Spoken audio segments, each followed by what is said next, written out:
തൃശ്ശൂർ ജില്ലയിൽ തന്നെ ഏറ്റവും പഴക്കം ചെന്ന പള്ളിയാണ് ഒല്ലൂർ സെൻറ് ആൻ്റണീസ് ചർച്ച്. കേരളത്തിൻ്റെ ചിന്ന റോം എന്ന അപരനാമത്തിലും അറിയപ്പെടുന്നതിന് പ്രത്യേക കാരണം പുരാതന കാലം മുതലേ വലിയ ഇടവകയായി 4000-ൽ പരം കുടുംബങ്ങൾ ഈ പള്ളിക്ക് ചുറ്റും താമസിച്ചിരുന്നു. ഇവിടെ നിന്ന് പുതിയ പള്ളികൾ നിർമ്മിച്ചു പോവുകയാണ് ഒല്ലൂരിന് ചുറ്റിലുമുള്ള മറ്റു പള്ളികൾ. ഇത് കമ്മ്യൂണിസ്റ്റ് സർക്കാർ 1959-ൽ പള്ളിക്ക് നേരെ നടത്തിയ വെടിവയ്പ്പിൻ്റെ സ്മാരകമാണ്. സെന്റ് തോമസ് ക്രിസ്ത്യൻസിൻ്റെ മെയിൻ സെൻ്ററായിരുന്നു ഒല്ലൂർ എന്നാണ് പറയപ്പെടുന്നത്. അവിടെ നിന്നാണ് ക്രിസ്ത്യാനികൾ കേരളത്തിൻ്റെ മറ്റു ദേശങ്ങളിലേക്ക് വ്യാപിച്ചത് എന്ന് ചരിത്രം പറയുന്നു. മനോഹരമായ ഒരു അൾത്താരയും മദ്ബഹയ്ക്ക് മുകളിലുള്ള ജലഛായാചിത്രങ്ങൾ വളരെ മനോഹരമാണ്. അതിപുരാതനമായ ഒരു പള്ളിയാണ് സെൻറ് ആൻ്റണീസ് ചർച്ച്. പക്ഷെ ഇവിടെ ഏറ്റവും കൂടുതൽ ജനങ്ങളെ ആകർഷിക്കുന്നത് റഫായേൽ മാലാഖയുടെ പെരുന്നാളാണ്. വിളിച്ചാൽ വിളിപ്പുറത്താണ് റഫായേൽ മാലാഖ. മാലാഖയുടെ പെരുന്നാളിന് കേരളത്തിൻ്റെ വിവിധ ഭാഗങ്ങളിൽ നിന്ന് ജനസഹസ്രങ്ങൾ ഇവിടേക്ക് ഓടി എത്തുന്ന കാഴ്ച മനോഹരമാണ്. പള്ളിക്ക് ഇടതുവശത്തായിട്ട് ഒരു യൂക്കറിസ്റ്റിക് ചാപ്പൽ ഉണ്ട്. അതാണ് ഈ കാണുന്നത്. ഒക്ടാഗണൽ ഷേപ്പിലാണ് ഈ നിർമ്മിച്ചിരിക്കുന്നത്. ഈ പള്ളിയുടെ പ്രത്യേകത ചുമരിലും മച്ചിലും മുകളിലും എല്ലാ ഭാഗത്തും ചിത്രങ്ങളെ കൊണ്ട് നിറഞ്ഞിരിക്കുന്ന ഒരു കരവേലയാണ്. വത്തിക്കാനിലുള്ള സിസ്റ്റീൻ ചാപ്പലിനോട് വളരെ സാദൃശ്യമുള്ള പള്ളിയാണ് ഒല്ലൂർ സെൻറ് ആൻ്റണീസ് ചർച്ച്. ഈ പള്ളിയുടെ ഓരോ ഇഞ്ചും പലതരം പെയിൻറ്റിങ്ങുകളാലും സ്കൾപ്ചർ കൊണ്ടും സെറാമിക് വർക്ക് കൊണ്ടും ആശാരിപ്പണി കൊണ്ടും സമൃദ്ധമാണ്. പഴയ ജലഛായങ്ങൾ കൊണ്ട് രചിച്ച ചിത്രങ്ങൾ മദ്ബഹയുടെ മുകളിലും പള്ളിക്കകത്തും മുഴുവനും കാണാനാവും. മദ്ബഹയാകട്ടെ പലതരം ആർട്ട് വർക്കുകളാൽ പൂരിതമാണ്.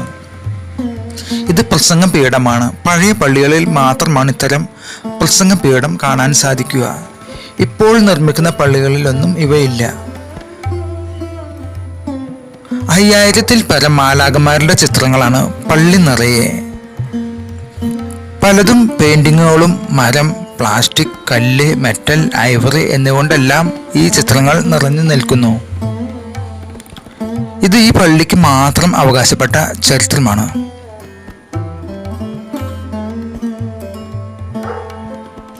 ഏകദേശം 4000 ക്രിസ്ത്യൻ കുടുംബങ്ങൾ ഈ ഫൊറോന പള്ളിക്ക് കീഴിൽ ഇടവകക്കാരായിട്ടുണ്ട്. ഇവിടെ നാൾ വഴിയാണ്. 1718-ൽ താൽക്കാലികമായിട്ട് ഒരു പള്ളി സ്ഥാപിക്കുകയും ആദ്യമായി വിശുദ്ധ കുർബാന അർപ്പിക്കുകയും ചെയ്തു. 1722 ജൂൺ 13-ന് അർണോസ് പാതിരി ഈ പള്ളി സന്ദർശിക്കുകയുണ്ടായി. 1740-ൽ ആലുവിളക്ക് സ്ഥാപിച്ചു. 1750 മുതലാണ് സെബസ്ത്യാനോസിന്റെ പെരുന്നാൾ ആഘോഷിക്കാൻ തുടങ്ങിയത്. 1790-ൽ ടിപ്പു സുൽത്താൻ ഈ പള്ളിക്ക് നേരെ വെടിയുതിർത്തു. അതിനുശേഷമാണ് 1814-ൽ ആനമതിൽ പള്ളിക്ക് ചുറ്റും സ്ഥാപിച്ചത്. 1858-ൽ ചാവറ പിതാവ് ഈ പള്ളി സന്ദർശിക്കുകയുണ്ടായിട്ടുണ്ട്. 1874-ൽ യൂക്കറിസ്റ്റിക് ഒക്ടാഗണൽ കപ്പകള സ്ഥാപിച്ചു. 1877-ൽ പള്ളിയിൽ നടശാല പണിതു. 1892-ൽ 7 നിലയുള്ള ബെൽ ടവർ നിർമ്മിക്കുകയും ഫ്രാൻസിൽ നിന്ന് കൊണ്ടുവന്ന 3 മണികൾ സ്ഥാപിക്കും. 1900-ൽ ഒല്ലൂരിൽ ആർച്ച് ഡേഴ്സിൻ്റെ കോൺവെന്റ് സ്ഥാപിച്ചു. സിസ്റ്റർ എവ്പ്രാസ്യമ്മ ഈ കോൺവെന്റിലെ ആദ്യത്തെ കന്യാസ്ത്രീയായിരുന്നു. 1903-ൽ മോൺസിഞ്ഞോർ സലേസ്കി ഈ പള്ളി സന്ദർശിക്കുകയുണ്ടായിട്ടുണ്ട്. 1906-ൽ മരിയൻ സോഡാലിറ്റി സ്ഥാപിച്ചു. 1911-ൽ അൾത്താര സ്വയംവര ബലിപീഠമായി ഉയർത്തി. 1951-ൽ പ്രധാനമന്ത്രി ജവഹർലാൽ നെഹ്റു ഈ പള്ളി സന്ദർശിക്കുകയുണ്ടായിട്ടുണ്ട്.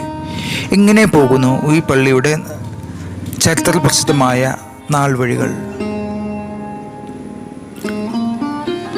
ഒല്ലൂർ പള്ളിക്ക് ഏറ്റവും പ്രധാനപ്പെട്ട ഒരു ആഘോഷമാണ് വിശുദ്ധ റഫായേൽ മാലാഖയുടെ തിരുനാൾ. ആ തിരുനാളിന് പുരാതന കാലത്ത് ധാരാളം പിശാച് ബാധിതരായ വിശ്വാസികളെ ഈ നടയിൽ വന്ന് പ്രാർത്ഥിച്ച് പിശാചുക്കളെ പുറത്താക്കുന്ന ഒരു രീതി നിലനിന്നിരുന്നു.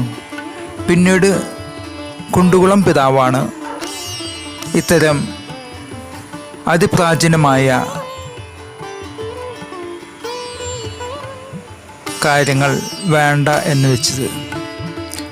ഒല്ലൂർ പള്ളിയുടെ മറ്റൊരു പ്രത്യേകത ഇവിടുത്തെ സെമിത്തേരി തന്നെയാണ്.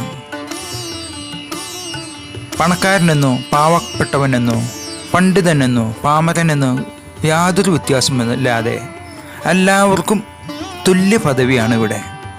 അതായത് കല്ലറകൾ ഇവിടെ നമുക്ക് കാണാൻ സാധിക്കുകയില്ല. എത്ര പുരാതനമായ ഒരു പള്ളിയാണ് ഈ കാണുന്നത്. പിന്നിൽ കാണുന്നതാണ് ബെൽ ടവർ.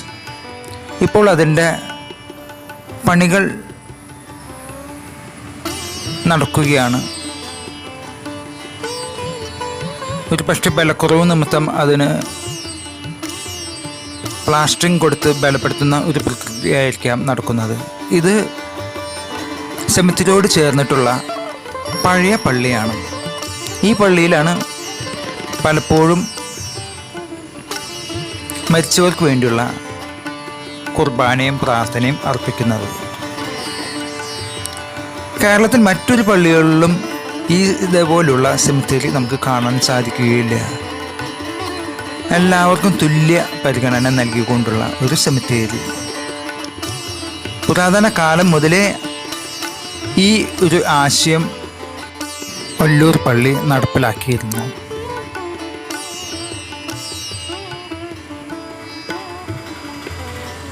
എൻ്റെ ഇന്നത്തെ ഈ കേരളത്തിലെ ചിന്നറോം സന്ദർശിച്ച ശേഷം മടങ്ങുകയാണ്. മറ്റൊരു വീഡിയോയുമായി ഞാൻ നിങ്ങൾക്ക് മുമ്പിൽ വീണ്ടും വരുന്നതായിരിക്കും.